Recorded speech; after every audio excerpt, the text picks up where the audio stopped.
ஐயா வணக்கங்கய்யா. நாங்கள் HPM கம்பெனிலேருந்து வந்திருக்கோம். HPM கெமிக்கல்ஸ் அண்ட் ஃபெர்டிலைசர் லிமிடெட்னு சொல்லிட்டு ஒரு private company, Delhi based company. அந்த கம்பெனிலேருந்து வந்திருக்கோம்.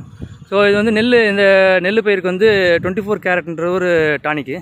இது என்ன பண்ணும் அப்படின்னா வேர் வளர்ச்சி அதிகப்படுத்தும், ப்ளஸ் வந்து நெல் மணிகளை வந்து திரட்சி ஆகிறதுக்கு ஊக்குவிக்கும். இன்னொன்று வந்து இந்த வேர் வளர்ச்சி அதிகப்படுத்துறதுனால செடி வந்து நல்லா பெருசாக வர்றதுக்கு வாய்ப்பு இருக்குது. ஸோ அதனால் பண்ணிகிட்ருக்கோம். இப்போ இந்த மருந்து ஏற்கனவே அடிச்சிருக்கீங்க நீங்கள்? நல்லா இருக்குங்களா? சரி சரி சரி. இது எத்தனை ஏக்கரிங்க மொத்தம்? ஆமாம், 50 ஏக்கர் இருக்குது. ஸோ 50 ஏக்கருக்கு இந்த நம்ம இதிலேருந்து வாங்கி அடிக்கிறீங்க.